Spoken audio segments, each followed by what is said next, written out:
I would say salt is one of those items that we have to thread. Also, a lot of the green credits, repealing them from the IRA is another one. And then you can look at Medicaid cuts, Medicaid reforms, I should say. Oopsie, I forgot. We're pretending it's not cuts. We're waste and fraud, abuse too. Also abuse. It's not. We're not cutting it by $800-900 billion. We're just reforms. It's all reform.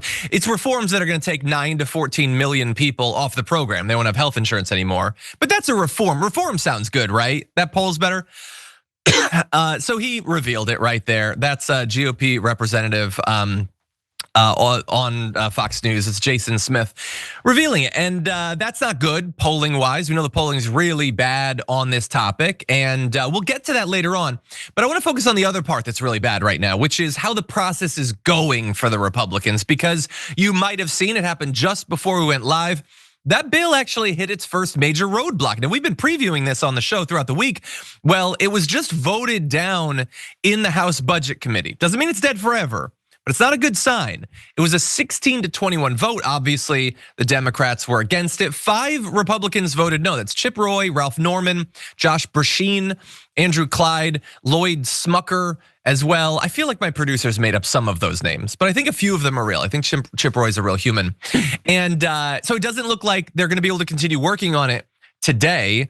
And so they're gonna go home for the weekend and maybe come back. And the interesting thing is, we were gonna do a preview, and I'll read through some of the concerns about all of the different things that are making it hard for Mike Johnson to get this thing done, because he's really caught between a rock and a hard place. With the rock being, people don't like this, and it's gonna be really damaging. And more news outlets are being a little bit honest with that. Kentucky governor recently said that the Medicaid cuts will hurt families and will cost the GOP politically.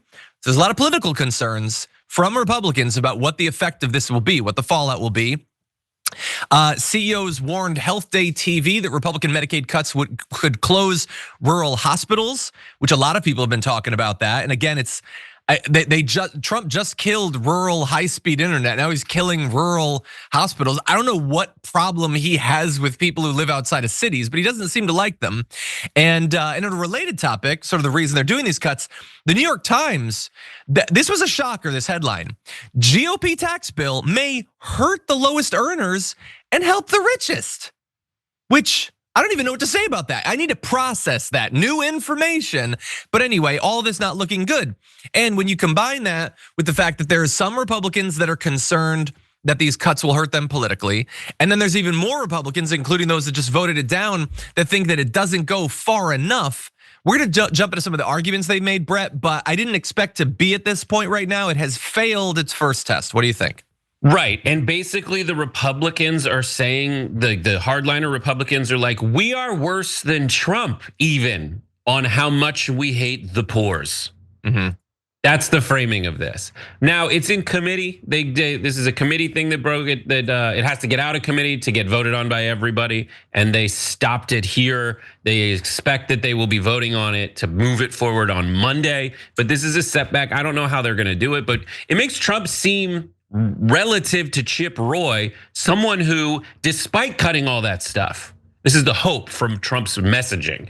He says, despite cutting all the stuff he has already cut, his little bit of spin on it is that you can come out of this saying that Trump didn't cut everything there was possible to cut. So he somehow, as the Democrats have been utterly cut out of any narrative creation in America, Trump is creating this aura that he is friendlier to the poor than Chip Roy, which is like saying someone that wants to break your knees is actually the good guy because the other guy wants to cut your legs completely off. Yeah, no, that's a great point, and we should acknowledge some of the maneuver, the PR maneuvering around this thing, and we've acknowledged a couple steps of that already with Donald Trump continually saying they're not going to cut Medicaid as they plan to cut Medicaid because he knows how bad it looks. Him saying he wants to raise taxes on the highest earners, it was never going to happen. They were never going to do that. And you've identified a third aspect of that. But let's talk a little bit about why this vote may have gone the way it did and what we can learn from it going forward for their attempt early next week to pass this thing again. So Chip Roy had said, he did this interview on CNBC. He said this: right now, the House proposal fails to meet the moment.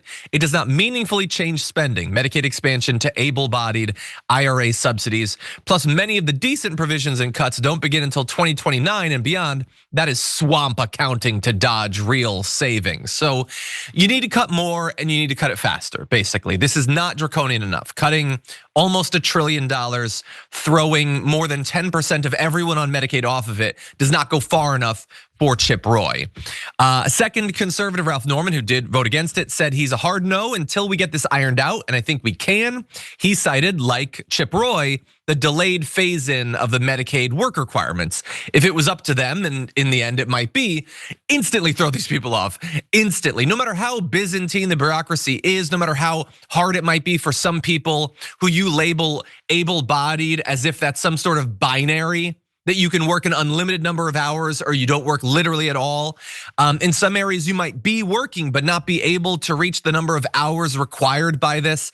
The entire thing is way more complicated and onerous to comply with than they'll make it seem. That's why I hate the myth that this is about able-bodied people like sucking off of the government's teat or something. When again, Elon Musk is relatively able-bodied. He can do big boy jumps even, and yet he's getting billions from the government. But anyway, Representative Josh Brashear said he doesn't know how he's gonna vote. He did vote against it. He was very pessimistic. He said he's concerned about the price tag of the bill and is unhappy that it would not phase out the clean energy tax credits more quickly and aggressively.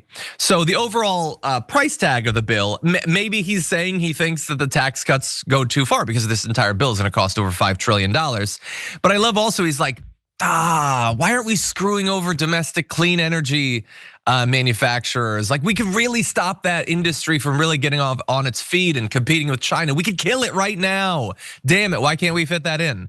And Andrew Clyde had similar sort of arguments. And usually those sorts of guys, some of those literal guys will be like, I'm not gonna vote for this. And then they get a call from Trump and then they just sign on.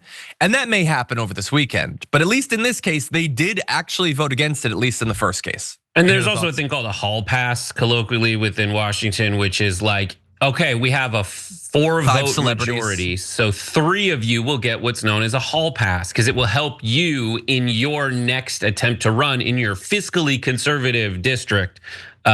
Because you can say that I voted against this because I didn't think it cut enough, but the person who's trying to advance the bill still gets it to go. That's the hall pass. I don't know. For me, I think these guys deny that corporations are still making record profits in the worst of times. And they'll go even further to say that inflation is the problem, right? Inflation's the problem because, and it's caused by us giving money to the poors and the people affected by things like COVID and whatnot. They're still blaming inflation on that rather than global supply chain shortages. And that stuff's getting exacerbated by Trump, who's basically telling every country, work around America, we're psychotic. So the supply chain is going to get disrupted when these tariffs go into effect, unless he completely caves and leaves. But I know that the best case scenario and the thing that's best for corporations even is to cut their subsidies and instead give that money to normal everyday Americans, agnostic of work requirements. Why? Because poor people spend their money. And in that time that they were blaming everything on inflation and all this other stuff, like for example, eggs. There's an avian flu and there's a shortage, so the companies have to raise their prices. No, those companies still made record profits during the egg shortage because you give the money to poor people, and then the companies themselves will find a way to get that money from the poor people because the poor people need to do stuff like eat. And it actually shores up the companies whose function is most closely related to survival activities. Yeah.